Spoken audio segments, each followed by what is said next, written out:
Good night, how everyone doing tonight? God is good and God is good all the time. My name is Irma Jill Springs, and I'm here to give you a word on tonight. And we still doing Bible study. We in Samuel now, the bird of Samuel. First Samuel chapter 1, verse 1 through 20.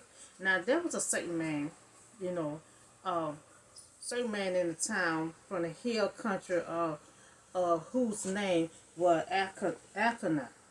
He had two wives.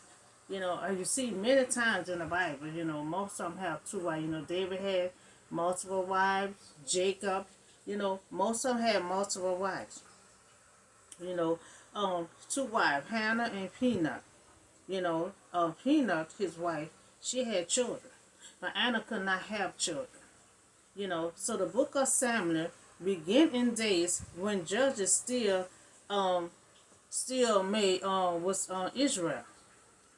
Miles of Israel. Now we see Elkanah had two wives back, then they had multiple back then they had multiple wives, so year after year, this man went up from his town to worship, and sacrifice to the Lord Almighty, where his two sons of Eli were priests of the Lord. you know. So Eli is the priest of the Lord. So Israel, the Israelites still hanging around. They wasn't too far from this place.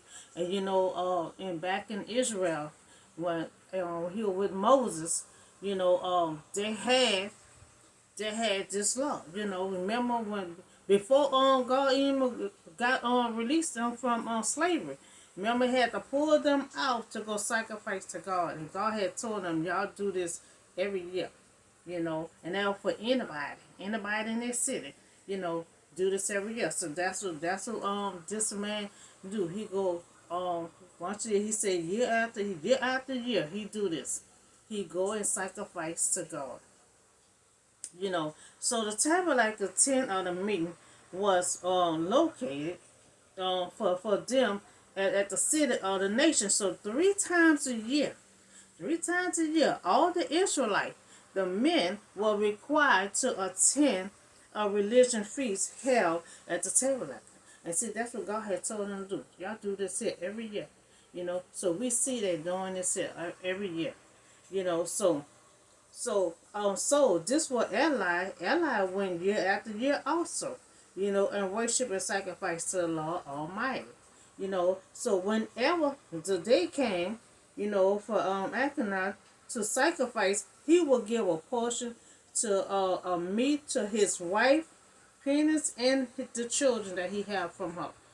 So that wife, he got children with her. And a daughter. But remember, Elkanah have two wives.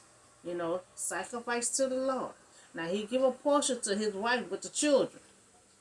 But Anna, who have no children, he give her double portion because he loved her and the love closed her womb.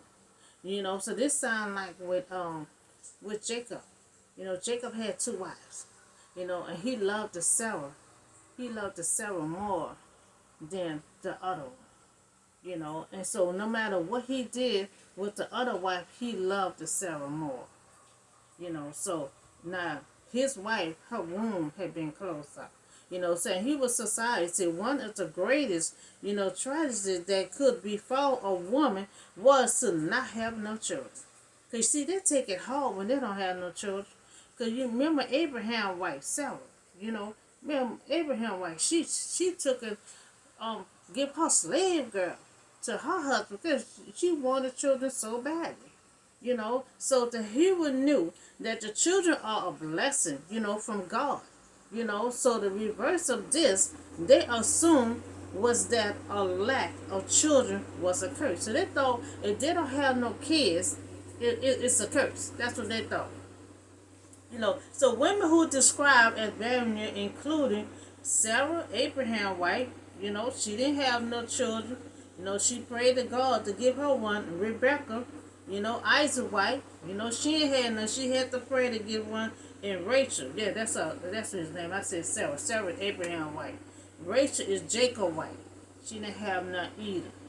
And so she had the slave girl, to get children, but then she finally had um, children that God had put on his plan, and that was Joseph. That was Joseph. Now, each of these women received a child after seeking God. You see, Anna gonna start praying to God, and all these women here that I named, they prayed to God, and after they seek God, then they conceived a child. So after seeking God, we can trust in God healing for the broken heart. Remember the other day I had put out with Naomi. Remember, she was broken. She lost her husband, her two sons, and she was broken, and God healed her. Healed her broken heart, that gave her a grandchild, that put some love back into her heart. So the Lord had closed Hannah's womb, and her revival kept provoking her in order to irritate her. And then her husband, other wife, she used to criticize her because she had no children. She had children. The children run around playing and all that, and she had to be sitting around watching her husband and other wife with children. So Hannah had been unable to conceive children, and in the Old Testament time, children a children woman was considered a failure. So they figured if they didn't have no children, they're a failure. That's what they thought. Her barrenness was a social embarrassment for her husband. She thought it was embarrassment for her husband, but the husband loved her regardless, because he gonna tell her, don't you love me more than 10 children? Now children was a very important part of society economic structure. And there was a source of labor for the family. And see, and that's what Naomi had said. When she lost her husband, she had her son. But then when she lost her son, she said, what am I going to do when I get old? My children was my provider when I get old to help me. And that's why she took it hard, because she ain't got nobody to do nothing for her. But she didn't realize she had Ruth. Ruth loved her so much. You remember when soon as they got to back to her hometown, Ruth went straight in the field and started working. She didn't have to worry about her son. She had a daughter-in-law that was doing the work that her son was gonna be doing. So and it was their duty to care for their parents in their old age. That's why they were so busy want kids. So when they get old, their children pick up the slack and help them around the house. Like, a lot of mothers, like Ruth did. Just like Mary. A lot of women was working in that field. Trying to get their meat, trying to get their food. So if a wife could not bear children, she was often obligated, custom to give one of her servant girl. And see, that's what Sarah did. Abraham's wife, get a servant girl to her husband to bear children for them. Now they said that was a law back then. And we know that Sarah did the same thing, give her slave girl to Abraham, to have a child for her. And she still, she could not wait. Isaac was a plan of God. God had a plan for Isaac, and then God had a plan for Isaac's son, Jacob. So it all fell in place. But she couldn't wait. She figured God was taking too long, and threw her slave girl on Abraham, that would make everything a disaster. So children, so Anna could not have no children, but her husband was still devoted to her. And she had a good man. She thought she was embarrassment for her husband, but her husband was still devoted to her. Despite her social criticism, everybody was criticizing him. And his right, under civil law, he loved Anna. Now this went on year after year. Now whenever Anna had went up to the house of the Lord, her revival provoked her until she wept and would not eat. She had to constantly sit there and watch her husband wife with all these kids. They just playing around, running around, and she had to sit there and constantly watch this. until she got to the point she just started weeping and she stopped eating. She stopped eating. So part of God's plan, for Anna involved postponing her years of childbearing. So while his other wife and they looked at Anna outward circumstances, God was moving ahead with his plan. So we think God not listening to us. We think when God not hearing us, trust him, when God be working. God be working. He said, because God see how they was criticizing her, and he's looking at her like she from another planet. Because she didn't have no kids. They were looking at Anna. God said they're looking at Anna out of a circumstances. But God was moving ahead in his plan.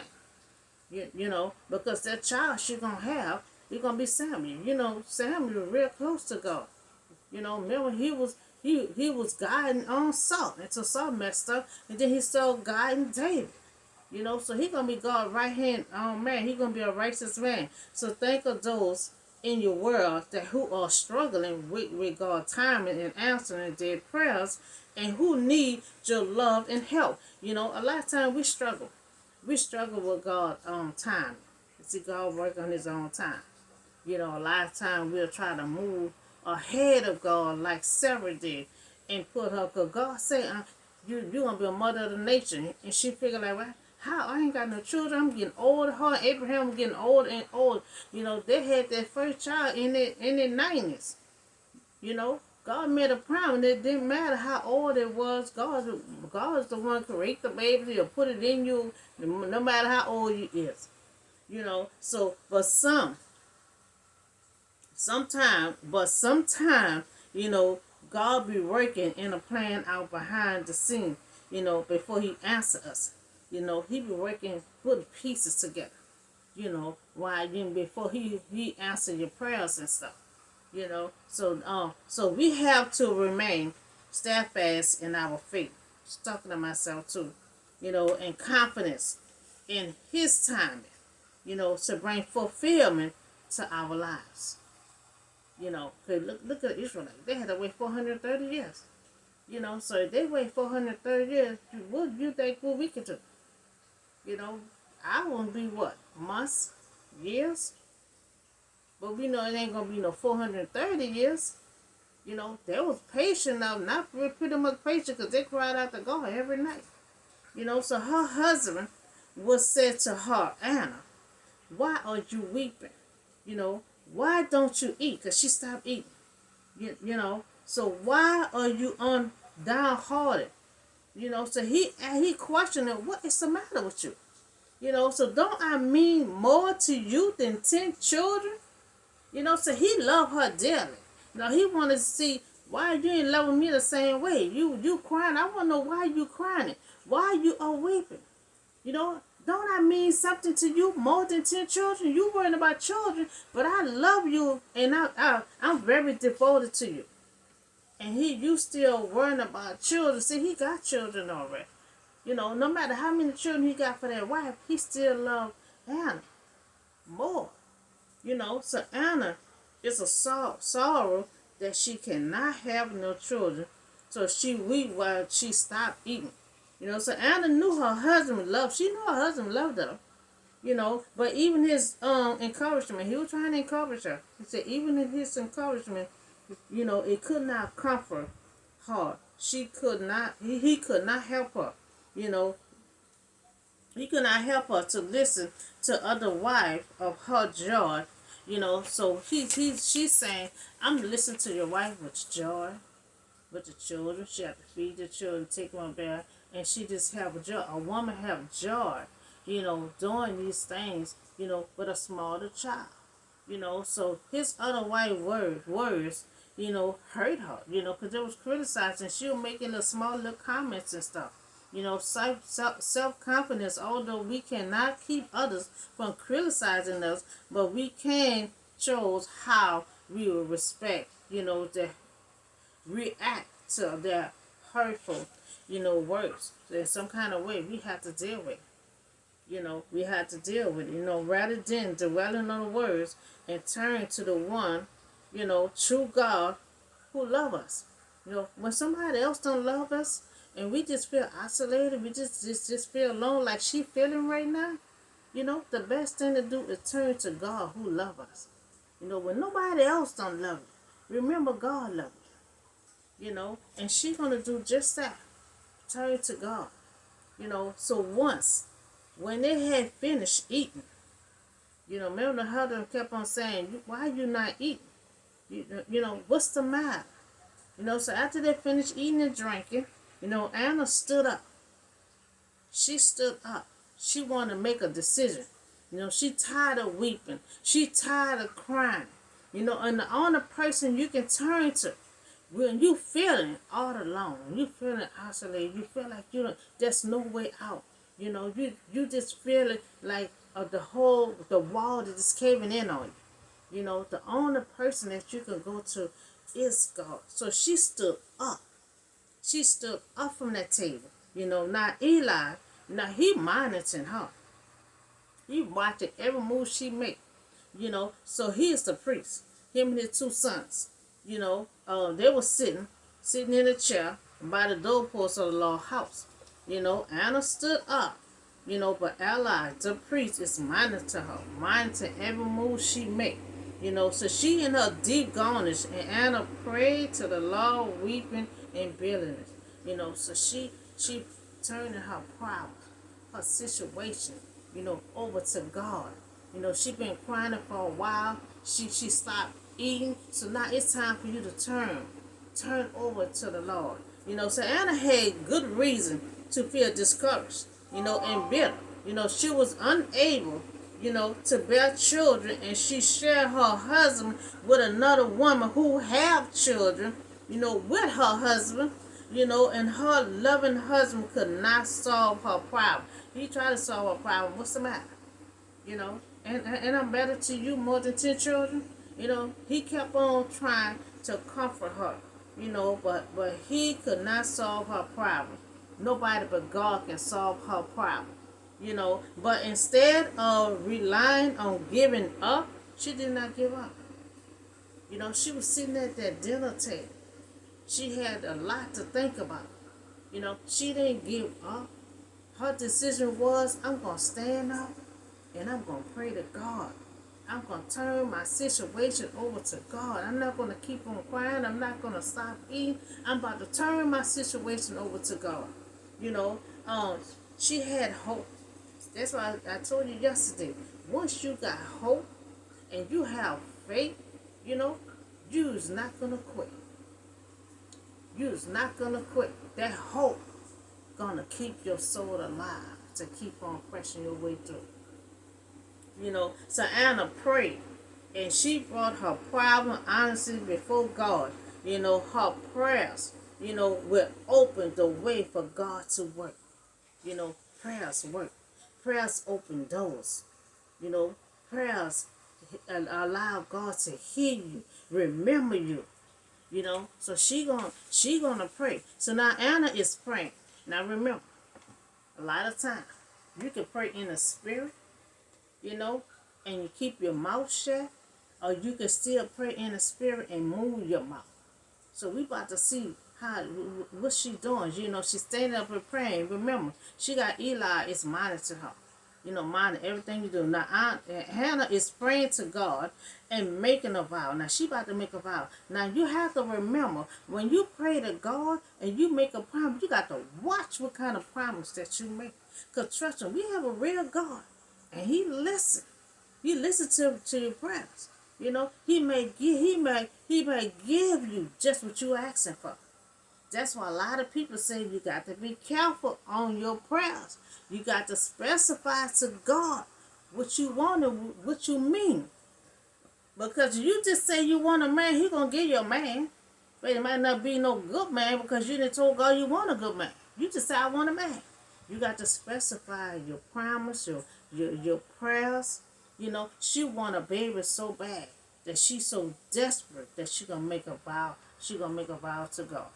You know, so now Anna is praying to God and making a vow, saying, Lord Almighty, if you will only look on your servant, you know, misery, you know, and remember me and not forget your servant, but give her a son. You know, now this the part here. She said, give me a son. But here go the second part. Then I will give him back to you. That's her vow. God, please give me a son. Give me a son, God. If you give me this son, God, I will give it right back to you.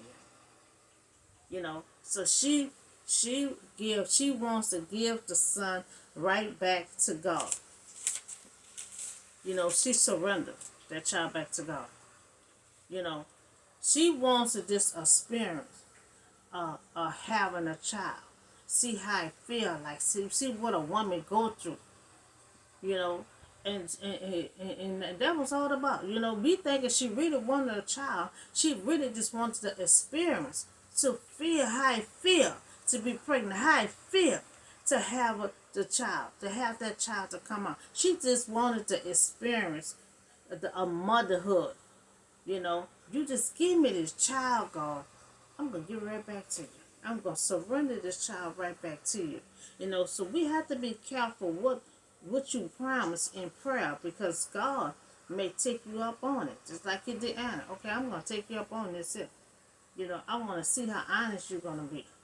You know, if I give you this child, I want to see how honest you're going to be if you're going to return the child back to me just like you say. See, just like God make promise to us, and he don't break his promise, but when we make a promise to him, he expect for us not to break it either. You know, because sometimes he'll call us out. He just like he said here. You know, I'm gonna take you on it. You know, I'm gonna take you on it. You say you're gonna return it back to me. I want to see. Okay, I'm gonna allow you to get pregnant, and I want to see if you're gonna give the child back to me. You know, so he said, remember, you know, just serve, give her a son, give me a son.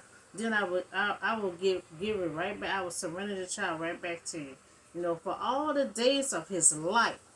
You know, no razor will ever be used on his head. You know, be careful what we promise in prayer, because God will take you up on it. You know, Anna, so desperate, just wanted a child. You know, that she was willing to strike a bargain. Striking a bargain with God. Who? You strike a bargain with God. You're trying to manipulate God. You know, God took up on her promise. And when you make a promise to God, make sure you're willing to follow through. You know, Anna kept on praying. She kept on praying to the Lord. You know, and Eli, Isaiah, remember, he's still monitoring her. So Anna was praying in her heart, you know, and her lips was moving, but her voice, the words was not coming out of her mouth. You know, Eli thought she was drunk. You know, she stood up. She stood up from the table. Now, I don't know where she went at to pray, but she was standing up praying. And when a lot of time when you moving your mouth, or you talking to yourself, or whatever the case is, you know, some people think you crazy. Now, he didn't think she was crazy, but he thought she was drunk. You know, so Anna just kept on praying. You know, and so her lips were moving, but her voice was not heard. You know, Eli thought she was drunk. So now Anna praying in her heart to God, moving her mouth, but nothing coming out. But the man of God, Eli, you know, thought she was drunk. You know, he monitored. I don't know why he always monitoring her. You know, but he said, you drunk. You know, so Eli, you know, he said, how long are you going to stay drunk? So he really thinks she drunk. You know, he's saying, how long you going to stay drunk? You know, so he said, put away your wine. You know, stop being drunk. Put away your wine. You know, so Eli really thought she was drunk, telling her to put away her wine. You know, so Anna had said to him, you know, it's not so. You know, my Lord. Hannah replied, I am a woman, you know, who is in deeply trouble. You know, I have not been drinking wine, you know, or beer. I was pouring out my soul to the Lord. Pouring my soul out to the Lord. You know, sometimes you got to have that kind of good prayer that you're just going to pour everything out to God. You know, so Anna letting him know that she deeply is troubled. You know, she pouring her soul out to the Lord. And do not take your servant for a wicked woman. And some people can jump to conclusion. You can be a good person, but soon as they think they see something or hear something, they take it for granted. So she's saying here, she said, do not take your servant for a wicked woman. I have been praying. I've been praying here, out to my great garnish. I've been praying to God for my garnish. I've been praying to God for my weeping. I've been praying to God when you're going to give me a child. I've been praying to God, where you at? My God, listen to me. So she telling Sam, she telling Eli, I'm praying my soul out to God. So when she said that she was pouring her heart, her soul out to God, Eli said, go in peace. May the God of Israel grant you what you asked for. Because see, he a man of God too. So when she said, I'm putting my soul out to God, he understands what she talking about. Because he have that connection with God also. So she said, she said, may your servant find favor in your eyes. And then she went her way and she ate. So remember, before she prayed to God, she was not eating. She was miserable, she was distressed. And when she prayed to God, sometimes you can feel your soul moving after you pray to God. Especially you done pour all your guts out and you done had that good deep prayer to God. You're going to feel that in you. All that weeping, all that go out the woman. You're going to put on clothes. You're going to go out there and out that door, you're going to walk like a champ. So something, so then she went her way. She ate something and her face was no longer this cast. She wasn't eating. She was just looking pale, all run down. He thought she was a wicked woman, just drinking and had wine, and all the while she was just weeping and distressed. Some people get distressed, they don't eat. But after she prayed to God, she felt it like she was renewed.